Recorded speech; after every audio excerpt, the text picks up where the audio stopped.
A lot of people say like, oh, you need to go to Harvard to do well, or you need to grow up with money. Well, I think it's just as powerful to not have those things. Neil Patel, entrepreneur, marketing guru, been recognized by the Wall Street Journal, Forbes, even President Obama and the United Nations. Like, come on. My first job was cleaning restrooms and picking up trash because that was the circumstances I was dealt. You've helped companies like Amazon, NBC, HP, and more in marketing and growth. I honestly believe entrepreneurship is one of the hardest things to do. I've done marketing for so many businesses and so many different verticals, you kind of figure out what works. I'm not saying because I'm smart or anything like that. I'm not saying because I'm a better marketer. You just learn what works and what doesn't by just doing something long enough and making enough mistakes. You can be in the biggest industry ever, and if you suck at whatever you're doing and you don't enjoy it, it's going to be hard to make money. What do you think is something that built you to what we're seeing today? I think one of the things that's built me is... But in your book, Hustle, you want to show that success is for everyone, not just the rich club, not just the Harvard graduates. Why is this important for you, Neil? A lot of people believe that you need to start from a certain area to do well, like going to a good college or having parents who have money. And don't get me wrong, going to Stanford or Harvard does help because it opens up networking and even potential money. Like I have a friend who created a hedge fund right out of graduating from Harvard Law School because his buddies went to Harvard as well, and a lot of them had rich parents and were in finance. And his fund did extremely well. This was before the dot-com boom. He cashed out right before the dot-com crash, and he retired. Again, good for him. And if having rich parents also helps, because you can end up getting cash to start a business, or maybe they open up their network. But you don't have to have any of that to do well. A lot of the entrepreneurs out there have started from very little and have done well. A great example of this, Steve Jobs, didn't come from much, right?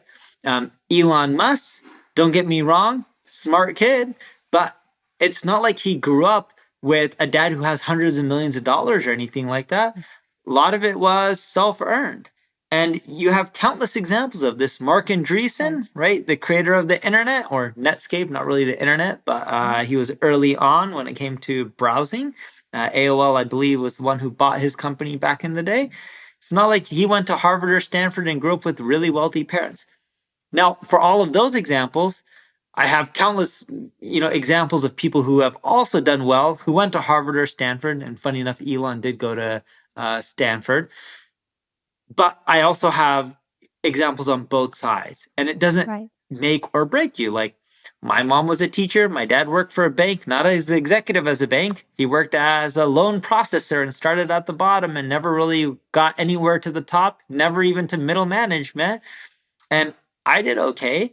I'm living in Los Angeles, California, in a nice, affluent neighborhood. And, my first job was cleaning restrooms and picking up trash because that was the circumstances I was dealt.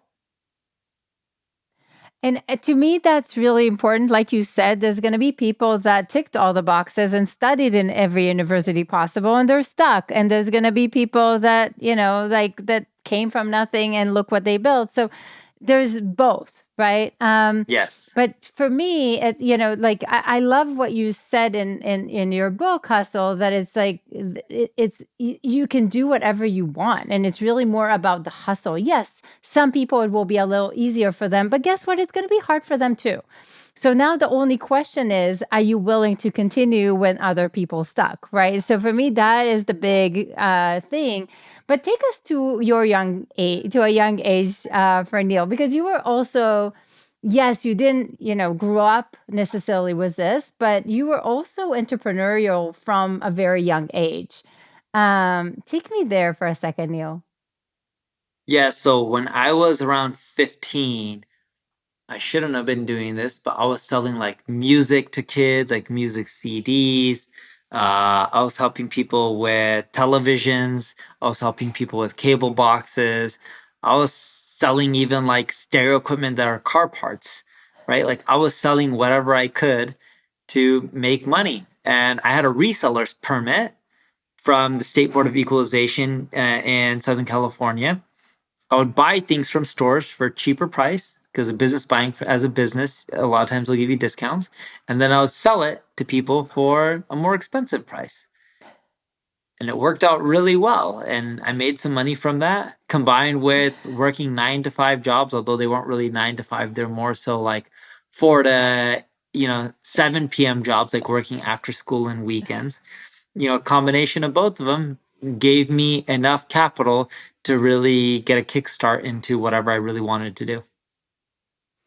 And that's incredible. I need my kids to listen to that. But tell me a little bit. So you decided to start your own venture, but you also realized then how important is marketing, right? So take us there for a second, Neil. Yeah, so when I started my first website, I was looking for actually a job. My sister at this time, I was young in high school, I was 16. She worked for an Oracle financial consultant. So to give you an idea, imagine a grocery store. He would go into a grocery store, tell him what items to place where. This was quite a while ago. This was more than 20 years ago, 23, 24-ish years ago, somewhere around there. And he would end up telling him where to place, what to place where to maximize the revenue. And at that time, he was getting paid a few $100 an hour. Imagine getting paid $250 an hour. In today's world, that's a lot of money. But 23, 24 years ago, that was definitely a lot of money. So I was like, I want to be this Oracle financial consultant. I started going online and I started searching for these jobs on sites like monster.com. Keep in mind, back then, I don't even know if LinkedIn existed. But when I was searching, there were no, there were requirements. There were no kids who were just graduating high school and making tons of money. Most of them had college degrees, which were a prerequisite for most jobs.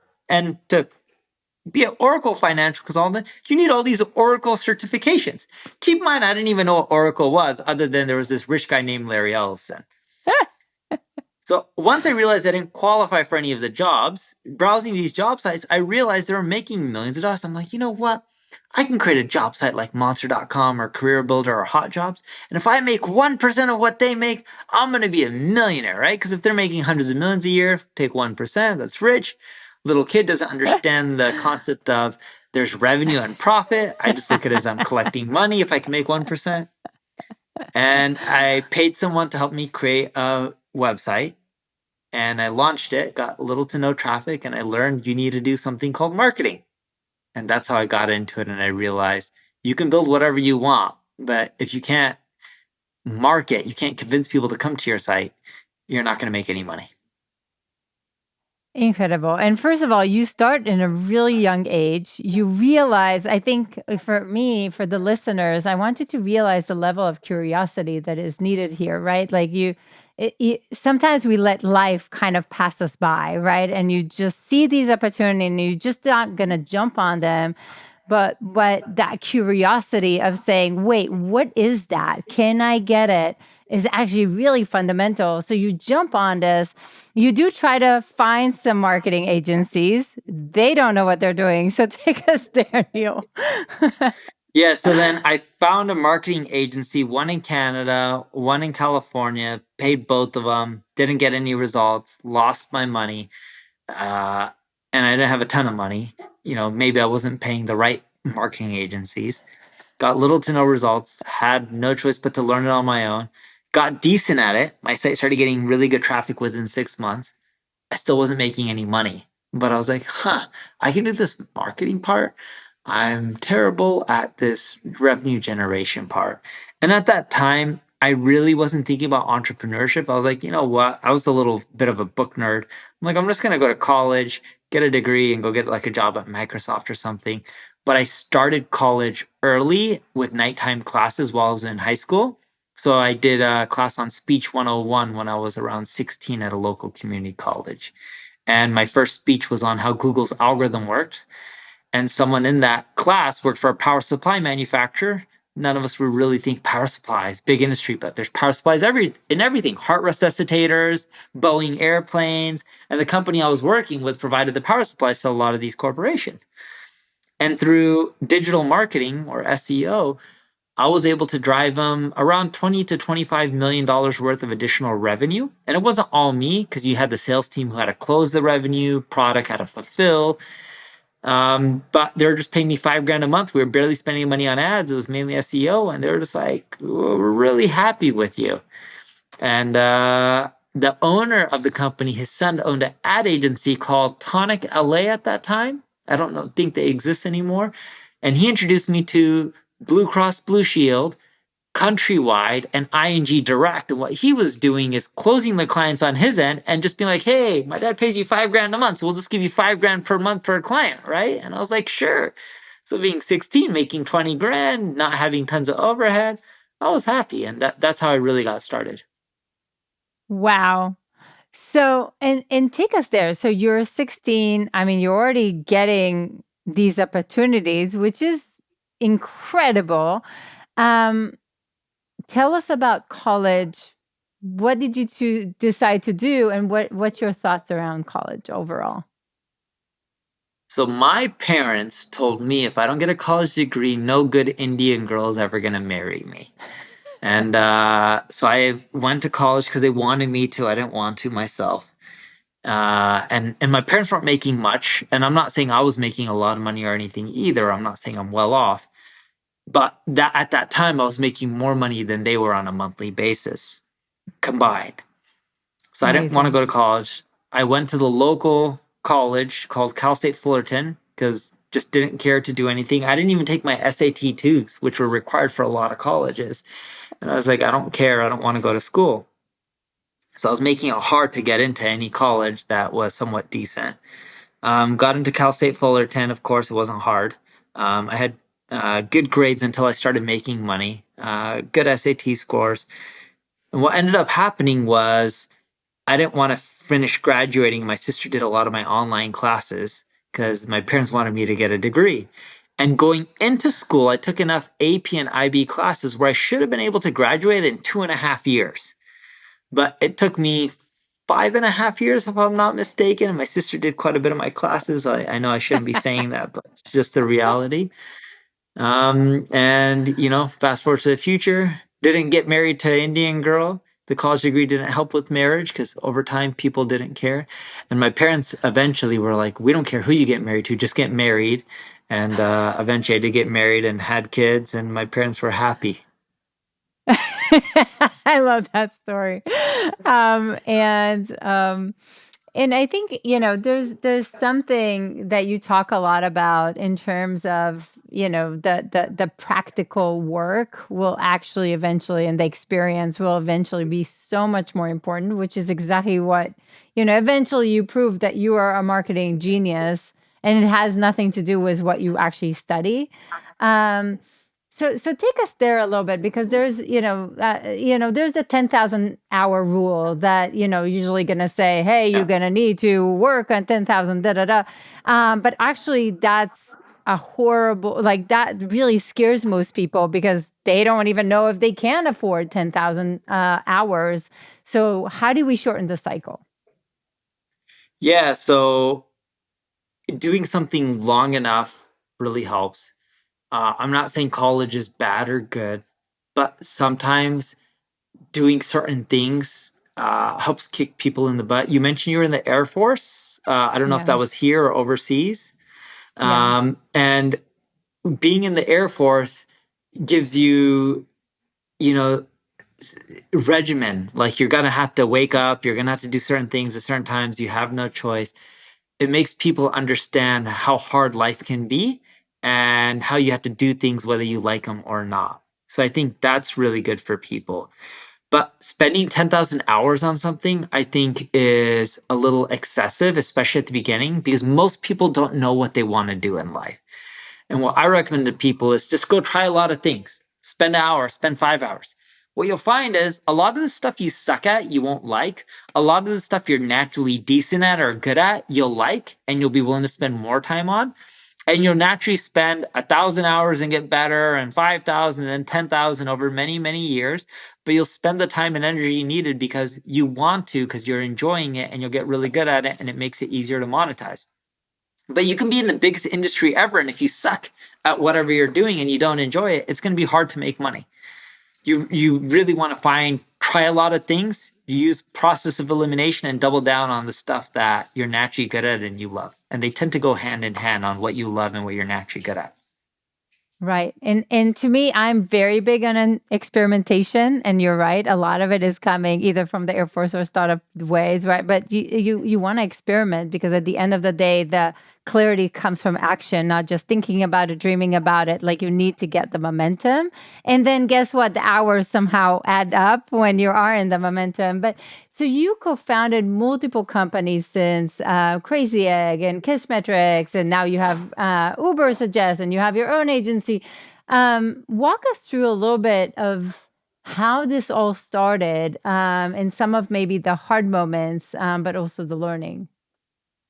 Sure. So started one too many companies when I was younger, had ADD, and most of them did not work out. The venture funded one, Kissmetrics, didn't work out. We had bad luck with class action lawsuits and FTC investigation. We passed the FTC investigation with flying colors. The class action lawsuit, I learned a little dirty secret about the US and how US laws work. Sometimes it's cheaper to settle because the insurance company pays it versus fighting it in court and winning, but you're out so much in legal fees that you've lost more than if you just settled and leverage insurance dollars.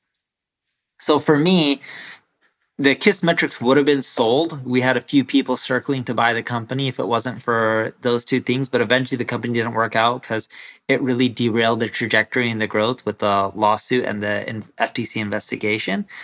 Can I stop you Um, for a second? Let me stop you for a second because what you're sharing right now is like one of the scariest things for every founder. um, how do you get up in the morning? How do you continue taking the steps forward? How do you not, just put a blanket on anything entrepreneurship after that? yeah, we were really lucky in which we had good investors for that business. There was a gentleman named Phil Black who was on our board, and he was with the venture fund. He still is, I believe, with True Ventures. And they've done some really cool companies like Peloton. Their stock boomed early in the day. They were early investors. So they probably made a killing, or Blue Bottle Coffee, Automatic, which is Nice. WordPress. Um, and when you have investors who have just been through so many of these things before, they're just like, oh, don't worry, you should talk to this lawyer as part of this law firm. One of their partners was the ex-deputy director of the FTC. They'll help guide us through it. And they just make things much more easier to deal with. So it's a lot less stressful. It's much more stressful in the heat of it, but looking back on it, it's not bad at all. I Right. remember I probably smoked a cigarette for the first time when I was going through that just to try it out. I'm like, give me that. Let's see how that tastes. And I'm not saying cigarettes people should or shouldn't smoke them. It's just more so that was my first experience. And yeah, you just get used to over time of dealing with the stress and the ups and downs. Like funny enough, at our ad agency, NP Digital, you know, I don't remember when we weren't in a lawsuit. And like it's over little things, right? Like once you have a scale, like we're in I think 19 or 20 countries, we have a good amount of employees. We're small considered to like a Microsoft, but based on the classification of the US government, we're considered a large business, although I still look at it as small compared to like a Microsoft.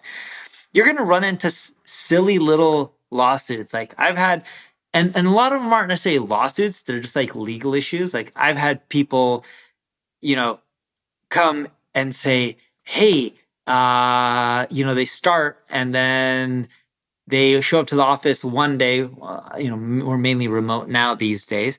And after one day, they have some health scares, so they're not in the business, but we're still paying them. They have their time off based on their condition.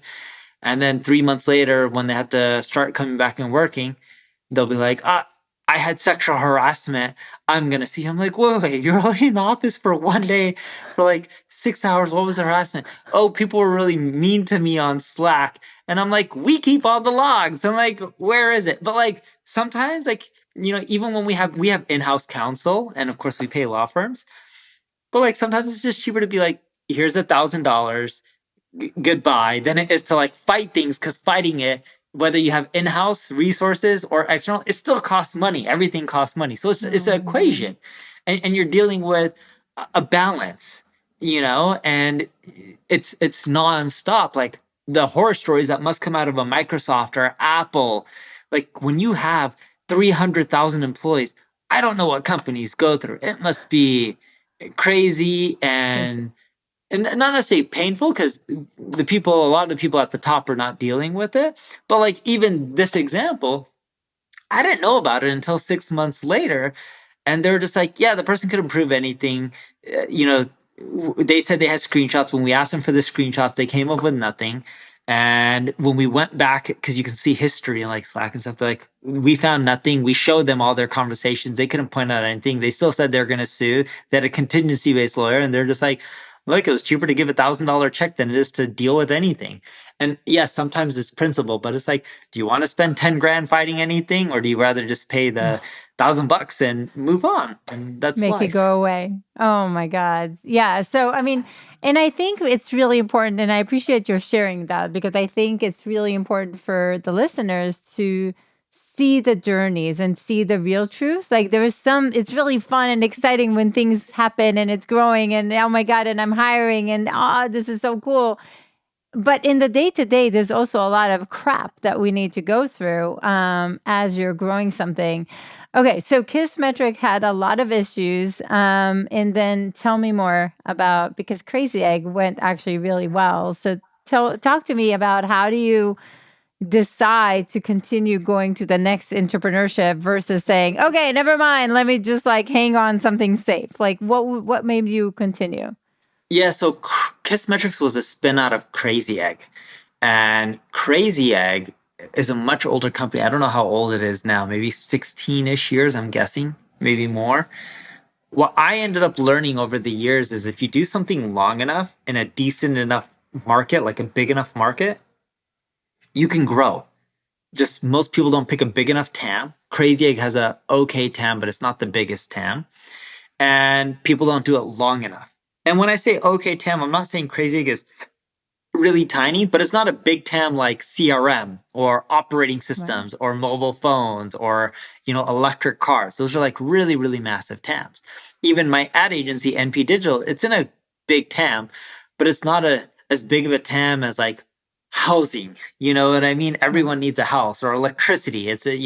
Natural Right. resources is a much bigger market. And what I found is if you just do something long enough and decent enough, you can actually create a big enough business. You look at most large corporations, they don't do everything perfectly. Microsoft, for the longest time, had a blue screen of death with their Windows operating system.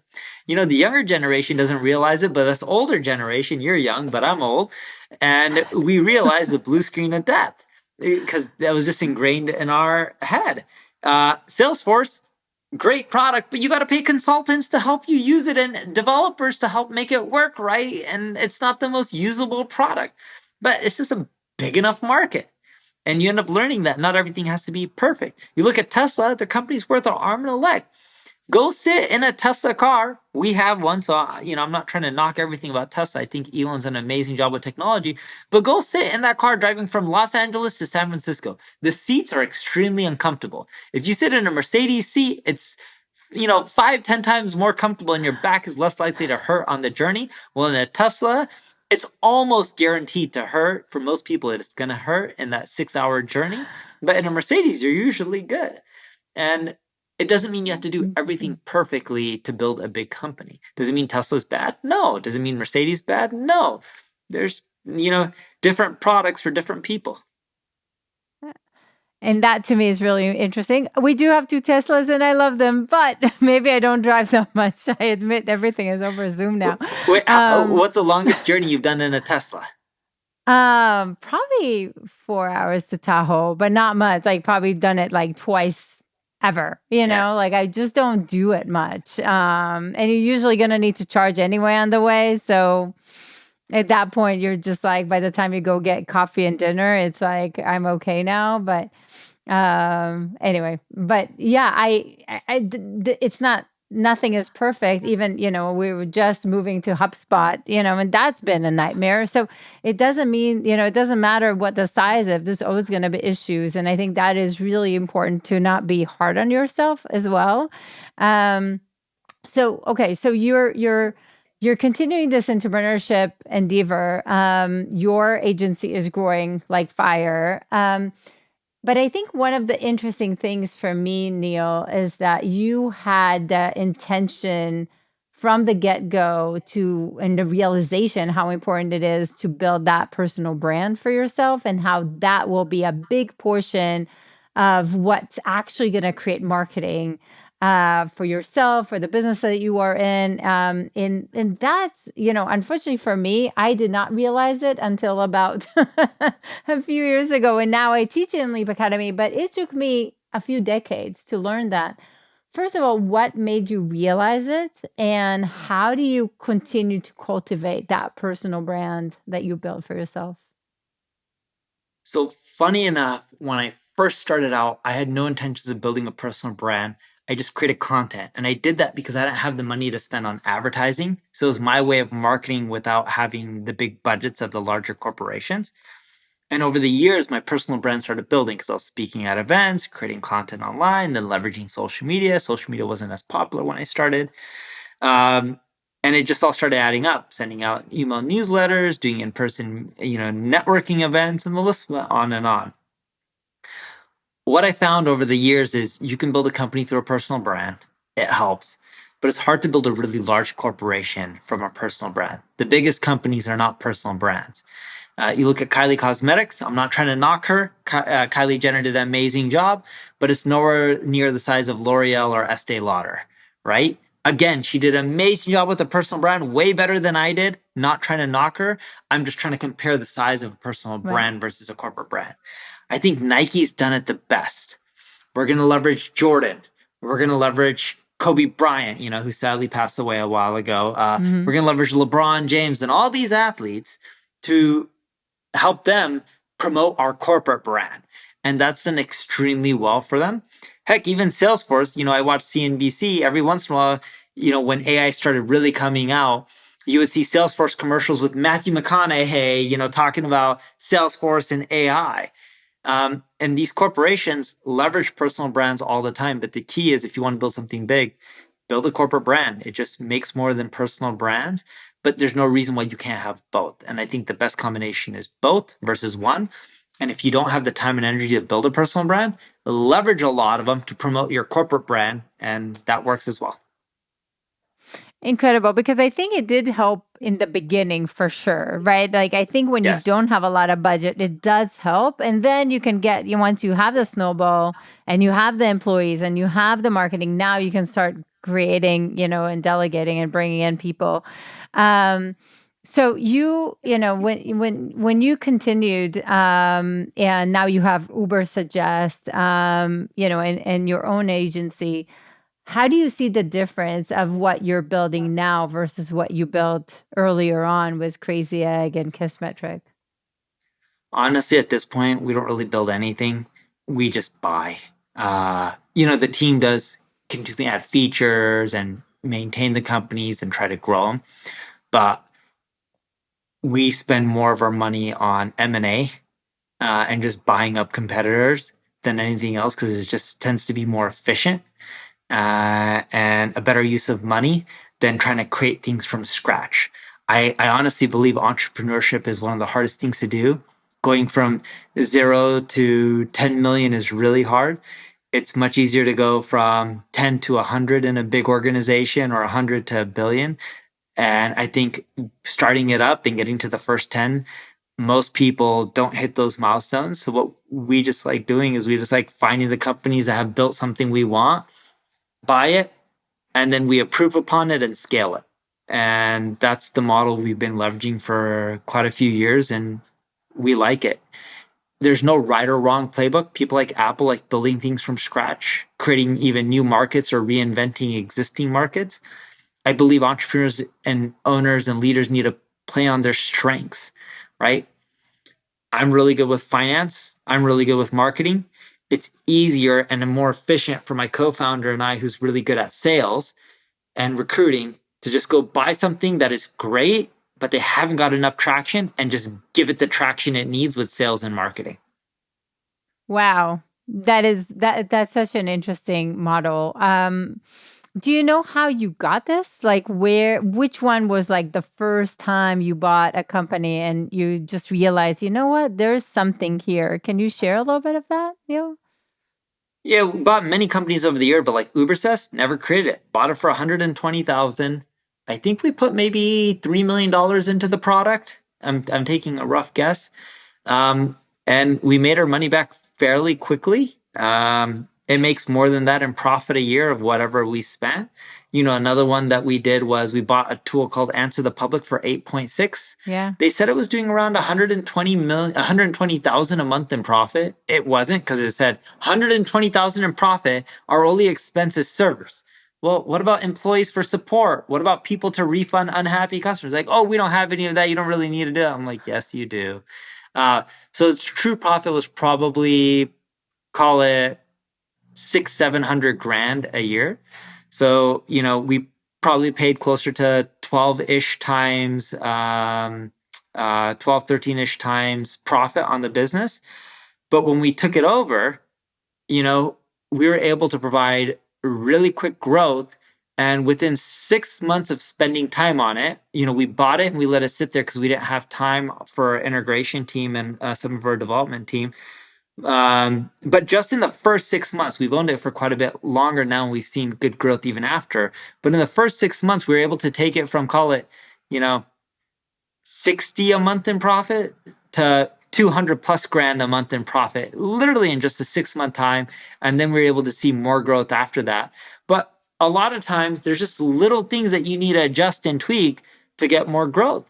And one of the biggest problems with Answer the Public was they had a $99 plan, and we already knew the market for their product with the features they had. People would love it at $9 a month. So we created a $9 plan, and that changed the business. Literally that one change. Wow. And instead of saying you got to pay up front, we did a free trial because we knew free trials in this space convert better and just do 7 days. And we knew if they took more payment options like PayPal, they would see another 16 to 18% lift for new revenue on a monthly basis. So there's just a lot of small things that they were doing wrong that we knew were easy fixes. And when I said the first 6 months, it was really only like 2.5 months of change, but it took 6 months to really see all the results from those changes. And then after that, we were able to see a lot more progress, but it required much more work to see the future growth. But we knew going into the business, it's like, okay, we can get it to a real 200 a month in profit really, really fast. And if you're buying something for 8.6 and you're doing 2.4, you're paying less than 4 times profit. It's not hard to arbitrage that. And we knew there was a path to getting to 3, 4, 5, 600 grand a month in profit, and the steps we needed to take to get the product there. So it was a really easy math equation for us. Amazing. So what and I think I'm hearing a pattern, Neil, of, when you needed to find the right mentors, you knew how to ask the right questions and to find the right mentors for you. And now you become that expert in your field, and you can move the needle on a company, because you've seen so many of these patterns of what's going to actually make it work. And that's an incredible shortcut for people. So that's kind of what I'm hearing, right? I just done it long enough. I've done marketing for so many businesses and so many different verticals. Right. You kind of figure out what works. I'm not saying because I'm smart or anything like that. I'm not saying because I'm a better Yeah. marketer. None of those are true. The only reason I'm saying it works is I just have done it for so many years in so many Right. industries. Not being smart, Elon Musk is considered smart in my book, or Bill Gates. Me on the other end of not knowing much and having a low IQ, you just learn what works and what doesn't by just doing something long enough and making enough mistakes. Well, I would challenge you on that one, but it sounds like you're doing phenomenally well.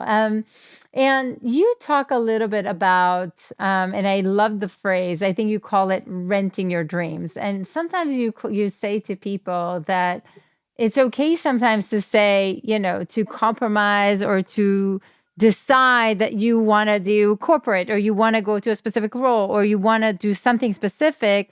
as long as you have a plan, right? Because that is to me really, really powerful. Because again, it's all about being intentional about what it is that you want to do.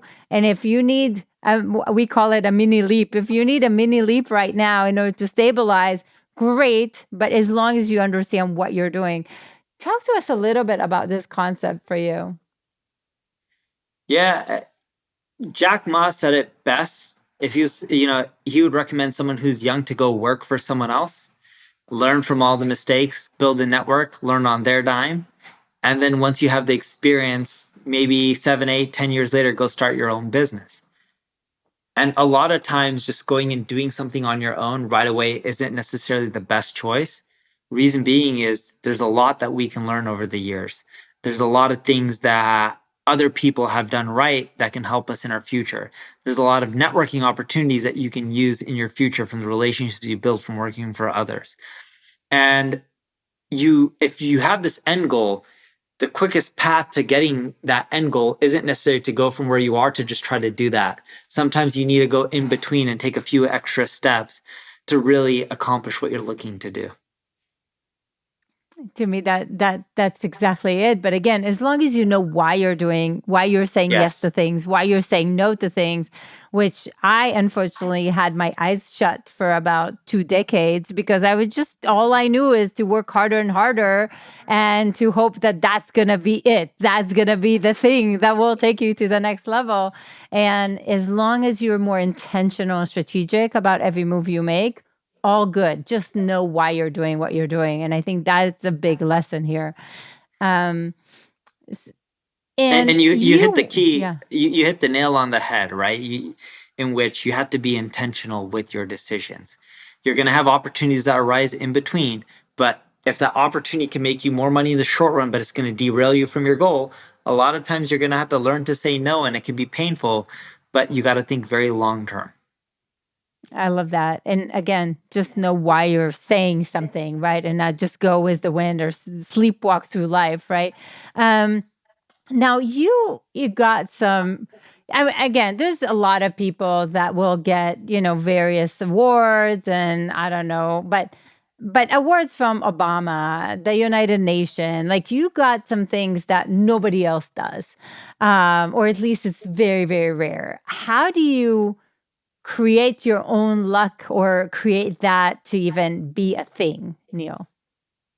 You work hard for a long time, and you continue network and put yourself in a lot of different rooms and places, and you'll get lucky.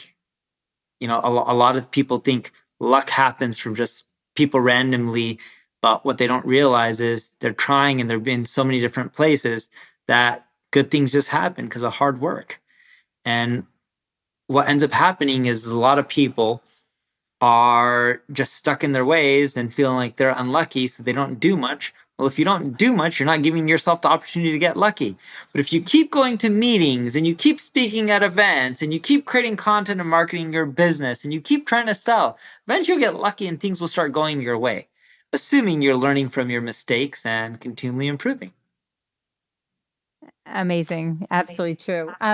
What do you think is something that you went through, maybe that people don't necessarily know about, that you went through that built you to the Neil that we're seeing, that is willing to hustle, getting out there? What do you think is something that built you to this, to what we're seeing today? I think one of the things that's built me is not growing up with a ton. My parents provided as much as they can, amazing parents. Um, but when you want more and your parents can't provide it, it gives you a drive. And that's when people say, like, oh, you need to go to Harvard to do well, or you need to grow up with money. Well, I think it's just as powerful to not have those things because it really gives you that drive that some of those other people may have or they may not have. And usually, in many cases from MC, they usually don't have that drive compared to that person who has come from very little and they want it really badly. Now I have seen people who are super successful and went to like Harvard, ex Mark Zuckerberg or Bill Gates, who have that drive as well. So it doesn't mean that having a great degree or having well-off parents means you won't have a drive. It's just usually you see a lot of hunger from people who don't have it yet. And that's true. Do you think there's like decisions? I mean, or maybe I will say it differently. What are some decisions that maybe you made recently that you feel like they completely changed something in your life or changed a big aspect of your life? Do you know? The latest big decision that I made, it was a few years ago, but it took me a long time in my career to be okay with this. As we started growing in headcount, get to 100 people, get to 1,000 plus people, you can't always do everything your way. It's not about micromanaging, but sometimes entrepreneurs have this notion that their way is the right way. If people have KPIs and goals and they're hitting it for the business, it's okay if they do it in their way. Like if it's not going to harm the business in the long run, there's many ways to skin a cat. And your way, in your eyes, may be the best way. In someone else's eyes, their way may be way better than yours. And if they both hit the goal in similar manners and similar efficiencies and cost structures, it's okay if someone chooses a different route. As long as they hit the goal, they hit the goal. They're not breaking laws and they're being ethical, not hurting the company in the long run. You're okay with that. And that's helped a lot because you're empowering people to do it their way versus not necessarily micromanaging, but feeling that things should be in a certain way and trying to persuade people to do it your way wastes a lot of hours. Right. So give them the independence to think the way that is right to the company, and that keeps them more motivated and more all in, basically. Not just the independence to think the way they want, but to more so hold people to the fire on the KPI, their feet to the fire, and not try to tell people how to do it. If they need help or they need guidance, by all means, but don't try to critique someone's way if it's possible for them to hit the goals in a different way or manner than you would choose. Right. Which makes so much sense. So now that you're looking at everything that you achieved, Neil, what would be some advice that you would give to your younger self, but also to our audience who are all very driven, usually high achievers, right? Just trying to figure out, what do I want to do? How do I become my full potential? How do I create more for myself, for my family, for impact in the world? What would be some advice that you would give them? The best piece of business advice I ever got was from a guy named Phil Black. He was one of my investors at Kissmetrics. And it took me 6+ years to realize this after he told me the advice. And he says, Neil, as a founder or co-founder, as an entrepreneur, your only real job that you got to do is hire the right people who have been successful at accomplishing that one thing that you're trying to solve. And if you're trying to solve 10 things, you go find the 10 people that you know can solve it and have a proven track record, and you let them go do their thing. So it took me 6+ years to really understand this. And in my ad agency, NP Digital, when we got it started, we hired people who have done it before successfully. So, for example, our CEO Mike Gullickson was was a president, not the CEO, but was a president of our competitor called iProspect. And globally, I don't know how many people they have now. My guess is 15+ thousand people, but maybe at the time around 7-ish thousand people. So he's ran an agency successfully, and not just once. Before that, he was the CEO of Cavario, did well, sold that. He was head of sales and then CEO of iCrossing, which sold to Hearst. So he's done it 3 times in our space for companies that aren't identical, but do exactly what we do, and they're close enough to identical, right? So having him do it the 4th time reduces risk. Having someone who headed up sales for Europe for iProspect, which is one of our competitors, head up sales for us in Europe is usually low risk. Oh, what'd you do before this? I head up sales for this other competitor and I did great there. And when they worked for your competition or multiple competitors and they continually got promoted within those organizations, it means that the organization found them valuable. When you interview someone, everyone says they're the reason that things happen great and the business boomed, but you don't really know. But if someone keeps getting promoted within an organization, it usually means the company found them valuable.